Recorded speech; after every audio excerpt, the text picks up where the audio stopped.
Bismillahirrahmanirrahim. Assalamualaikum warahmatullahi wabarakatuh. Salam sejahtera untuk kita semua, Bapak Ibu, khususnya Bapak Ibu guru dan kepala sekolah, tidak menutup kemungkinan juga Bapak Ibu pengawas, dimanapun saja berada.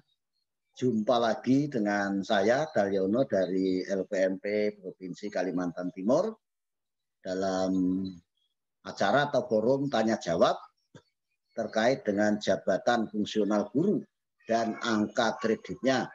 Alhamdulillah saat ini kita masuk ke bagian atau episode yang keempat ya Bapak Ibu. Kalau di episode ketiga kemarin saya sudah menjawab 11 pertanyaan, maksudnya pertanyaan dari 11 orang dari seluruh Indonesia, dari Bapak Ibu guru dan kepala sekolah di seluruh Indonesia. Nah, di episode keempat ini saya akan menjawab pertanyaan dari 2 orang, namun pertanyaannya cukup banyak ya Bapak Ibu. Tidak apa-apa, terima kasih yang sudah mengajukan pertanyaan-pertanyaan tersebut. Bagi yang belum, silakan, tidak usah malu, tidak usah ragu. Juga Bapak Ibu yang tidak bertanya, tidak usah mentertawakan kepada Bapak Ibu guru yang bertanya, karena mungkin yang ditanyakan oleh Bapak Ibu guru tersebut Bapak Ibu yang tidak bertanya menganggap remeh, padahal sebenarnya remeh bagi kita belum tentu bagi orang lain itu remeh. Ya Bapak Ibu tidak usah mentertawakan, dan insya Allah kalau memang pertanyaan itu ada sebagian yang tidak saya sebutkan namanya, tapi kalau sudah mendapatkan izin namanya disebutkan ya tidak apa-apa ya Bapak Ibu. Ini karena saya sudah mendapatkan izin boleh namanya sebut ya saya sebut, tidak apa-apa. Nah untuk kali ini karena banyak yang harus saya lakukan share screen, maka izinkan saya share screen ya Bapak Ibu. Tidak seperti biasanya saya tidak banyak share screen. Kali ini banyak yang harus saya share screen.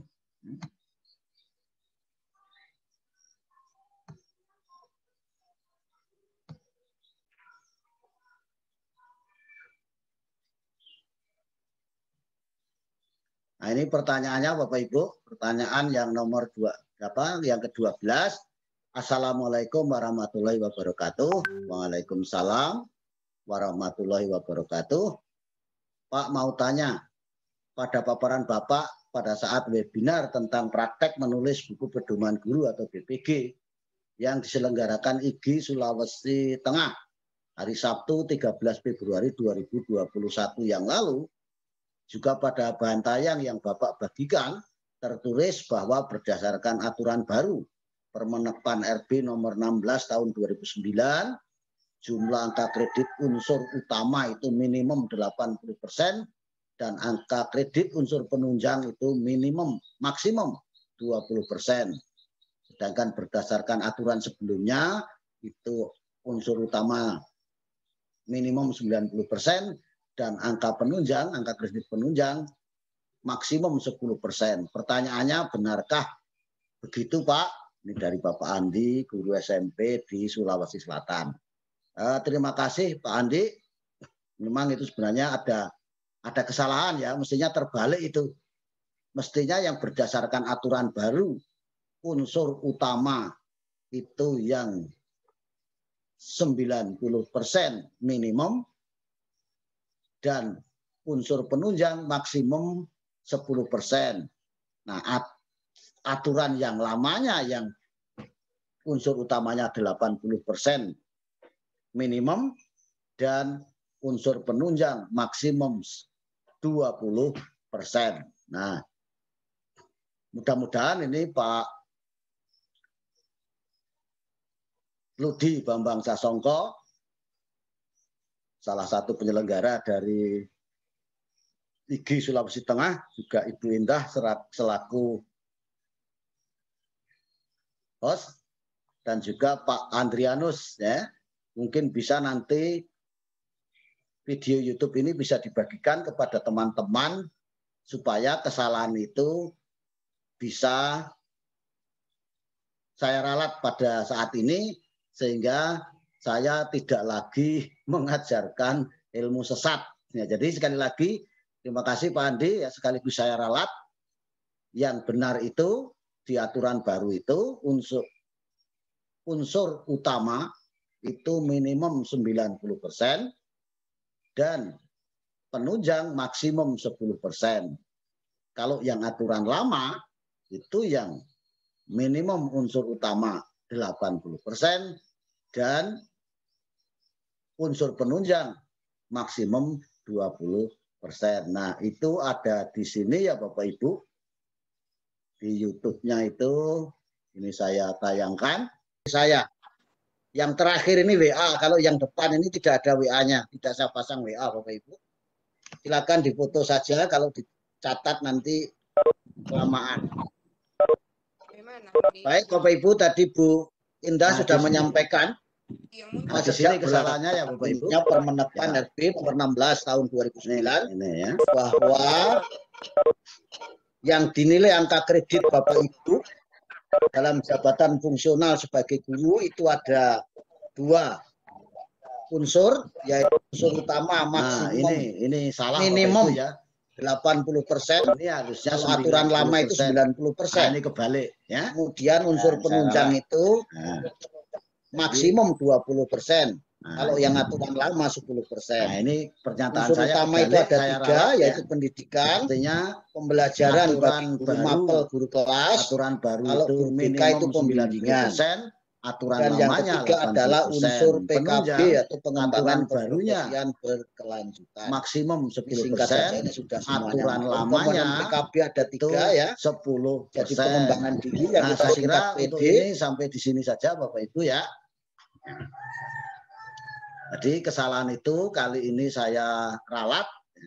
Mudah-mudahan teman-teman menjadi maklum ya. Manusia tidak ada yang sempurna ya. Meskipun sudah sering saya sampaikan, ada juga salahnya. Ya, nah demikian juga di bahan tayangnya, otomatis di bahan tayang juga ada kesalahan ya Bapak Ibu.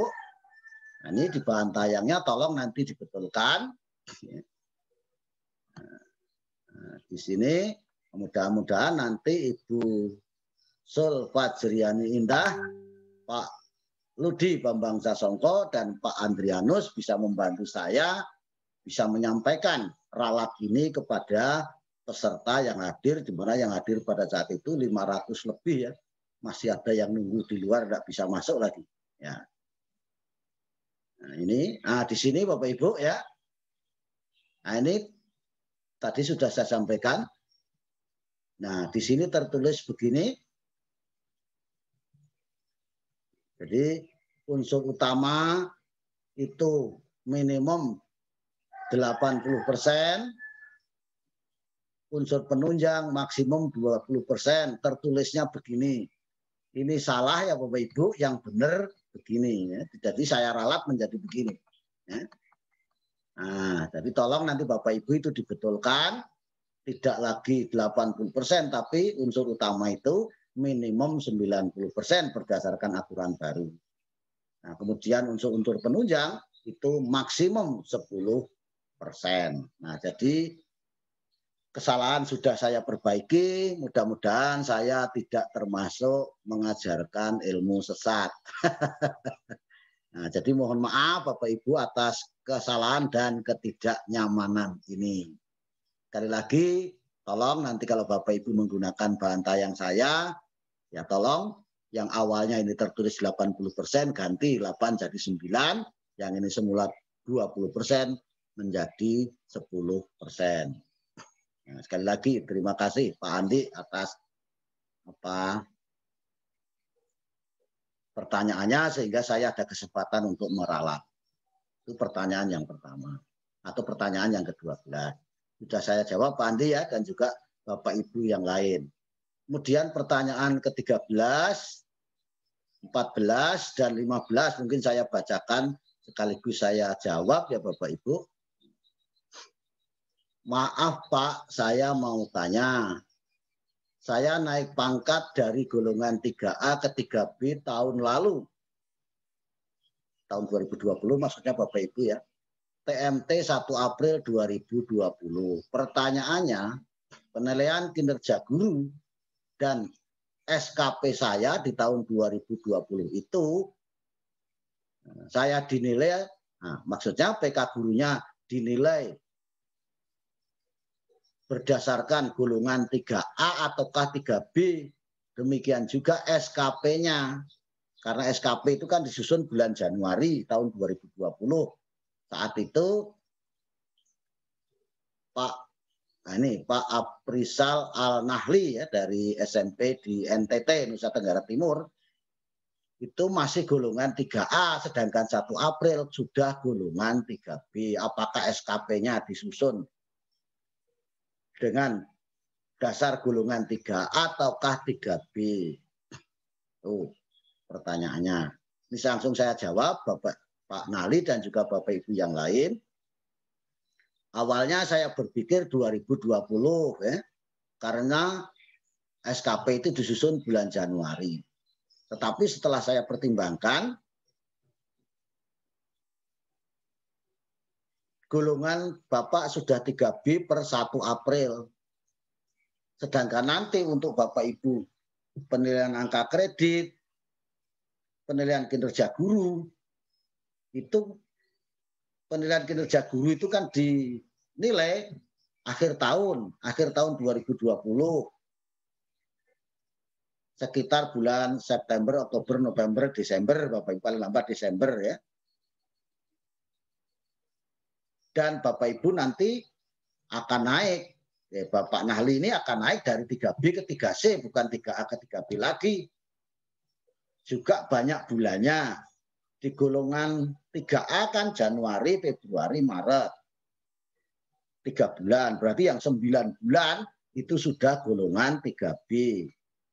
Maka menurut saya Pak Nahli ini ketika dinilai penilaian kinerja gurunya termasuk juga SKP-nya itu gunakan golongan 3B ya. Gunakan golongan 3B Bapak ya. Ya bukan 3A. Nah, adapun lupa kayak kan SKP sudah saya buat Januari ya, kalau bisa direvisi. Tapi kalau tidak bisa ya sudahlah SKP-nya pakai 3A tapi PK gurunya tetap pakai 3B. Tapi kan menurut saya ya direvisi saja. Nah, menggunakan golongan 3B. Ya. Saya kira jelas Pak Nahli ya, juga Bapak Ibu yang lain. Kemudian pertanyaan yang kedua, apakah selama pandemi COVID-19 ini jika kami guru-guru mengajar sebagai guru kunjung dapat dinilai sebagai angka penunjang? Ini Bapak ya, silakan Bapak Ibu lihat apa saja yang dinilai pada unsur penunjang. Nah, di situ tidak ada guru kunjung, sehingga kita tidak boleh mengada-ada yang sesuatu yang sudah diatur tidak ada, ya jangan diada-adakan. Nah, bahkan kalau menurut saya Bapak Ibu sebagai guru kunjung itu ya sama saja, itu malah bukan tugas tambahan, tapi tugas utama. Hanya karena tidak bisa melaksanakan tatap muka karena adanya pandemi COVID-19, sehingga Bapak Ibu yang bisa online mengajar secara online itu melaksanakan tugas utama. Nah, Bapak Ibu yang tidak bisa online tapi harus offline misalnya dengan guru kunjung, itu bukan melaksanakan tugas tambahan, justru melaksanakan tugas utama. Sehingga menurut saya tidak bisa sebagai guru kunjung itu dinilai sebagai tugas tambahan. Nah, saya kira jelas Pak ya. Oke, ini juga masih dari Pak Nahli ya. Assalamualaikum Pak. Waalaikumsalam. Mohon izin bertanya.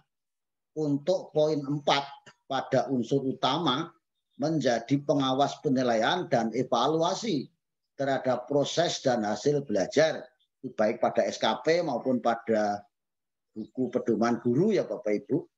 Untuk target waktu itu berapa lama ya Pak? Idealnya 10 bulan atau 4 bulan. Karena yang dimaksud dengan menjadi pengawas penilaian dan evaluasi terhadap proses dan hasil belajar. Ini meliputi penilaian harian, di mana penilaian harian itu ada tes, ada tugas, ada performan kalau keterampilan, ada unjuk kerja atau praktek kalau keterampilan ya. Kemudian kalau sikap ada observasi. Itu pada penilaian harian juga termasuk di dalamnya adalah penilaian tengah semester, penilaian akhir semester, dan penilaian kenaikan kelas. Maka yang dimaksud penilaian di sini untuk target waktunya ya 12 bulan Bapak Ibu. Ya. Nah, jadi 12 bulan ya mulai Bapak Ibu ngajar bulan Juni itu sudah melaksanakan itu. Karena sekali lagi yang dimaksud dengan mengawas penilaian dan evaluasi di sini adalah ya harian, penilaian tengah semester, akhir semester, dan kenaikan kelas. Jadi targetnya adalah 12 bulan. Tuh, ya. Itu jelas Pak ya. Kemudian pada pertanyaan 15, pada realisasi atau kualitas mutu pada SKP maksudnya, apakah ada standar kategori nilai Pak? Dan apakah dalam penilaian itu ada rumus tersendiri untuk menentukan nilainya? Ataukah itu berdasarkan pengamatan kepala sekolah? Ya Bapak Ibu, kalau Bapak Ibu mengisi SKP, itu kan target Bapak Ibu kan tuliskan 100%. Tapi ketika direalisasi penilaian oleh kepala sekolah kan tidak 100%, ada yang 82, ada yang 85, mungkin ada yang 90. Nah, itu pertanyaannya di sini, di realisasi atau kualitas mutu itu standarnya kategorinya nilai apa? Itu sampai saat ini saya juga tidak tahu rumus tersendiri terkait dengan hal itu, tapi yang jelas itu yang menilai adalah pimpinan, ya, termasuk saya, meskipun saya tulis target 100%, tapi di dalam penilaian atau pengukurannya tidak pernah 100%, ada 82%, apa 82, ada 90, ada 87. Nah itu pimpinan ya Bapak Ibu yang menentukan itu. Nah rumusnya seperti apa, mohon maaf saya tidak bisa menjelaskan. Mudah-mudahan nanti kalau saya bisa bertanya-tanya kepada para pimpinan bisa lebih menjelaskan tentang hal ini. Nah, saya kira demikian Bapak Ibu jawaban pertanyaan-pertanyaan saya. Yang pertama tadi pertanyaan sekaligus saya meralat apa yang sudah kami sampaikan, baik bahan tayang maupun materi webinar yang diselenggarakan oleh teman-teman dari IGI Sulawesi Tengah tanggal 13 Februari yang lalu. Nah, mudah-mudahan itu bermanfaat. Nah, sebagaimana biasanya di akhir kegiatan saya sampaikan link video-video saya terkait dengan penilaian angka kredit, jabatan fungsional guru dan angka kreditnya termasuk bukti fisiknya, supaya Bapak Ibu nanti kalau memerlukan jawaban lebih detail lagi bisa melihat di sini Bapak Ibu. Ini ada 14 link. Silakan, saya tidak akan bacakan karena sudah sering saya bacakan. Silakan Bapak Ibu foto saja sehingga nanti kalau pengen cepat melihat, saya mau melihat tentang kenaikan pangkat, silakan dibuka yang nomor 14.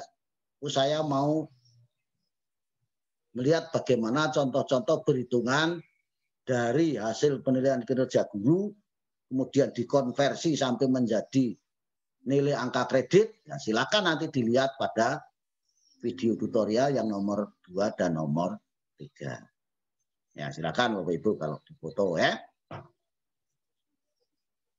Kemudian juga saya sampaikan kalau Bapak Ibu mau mengajukan pertanyaan, tidak usah bimbang, tidak usah ragu, tidak usah malu. Silakan Bapak Ibu bisa ajukan lewat email Ada 3 email saya atau lewat telepon. Ini ada 3 nomor yang bisa ditelepon atau di SMS. Tapi kalau mau japri lewat WA ya hanya yang terakhir ini, yaitu 0821 530 03192. Insya Allah ketiga nomor ini standby, selalu terbuka menerima pertanyaan-pertanyaan dari Bapak Ibu. Bahkan tidak hanya terkait dengan penilaian kredit, silakan kalau mau bertanya tentang hal-hal lain yang terkait dengan pendidikan.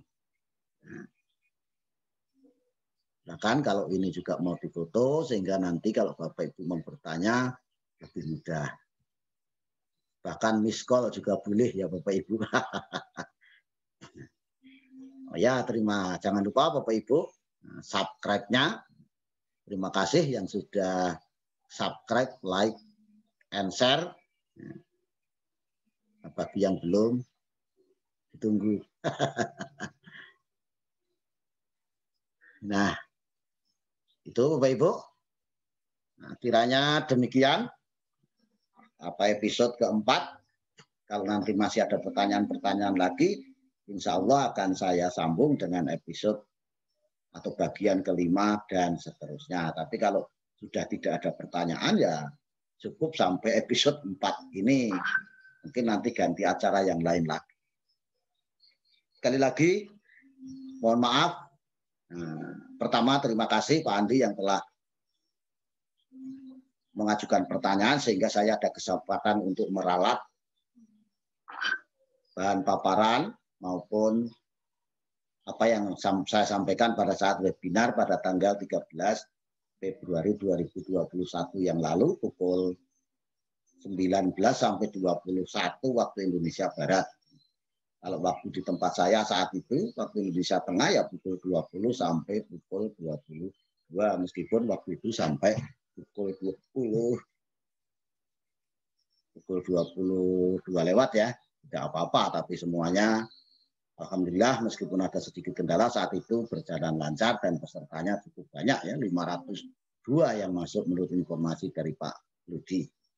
Nah, mudah-mudahan Pak Ludi, Bambang Sasongko, Ibu Indah, dan Pak Andrianus bisa menyampaikan ralat saya tadi kepada teman-teman yang kemarin mengikuti webinar praktek penulisan buku pedoman bunyi tersebut. Sekali lagi atas kesalahan tersebut sudah saya ralat, mudah-mudahan saya tidak lagi mengajarkan ilmu sesat. Terima kasih atas segala perhatian, mohon maaf atas segala kekurangan dan kehilafan. Saya akhiri. Assalamualaikum warahmatullahi wabarakatuh. Salam sejahtera untuk kita semua. Terima kasih.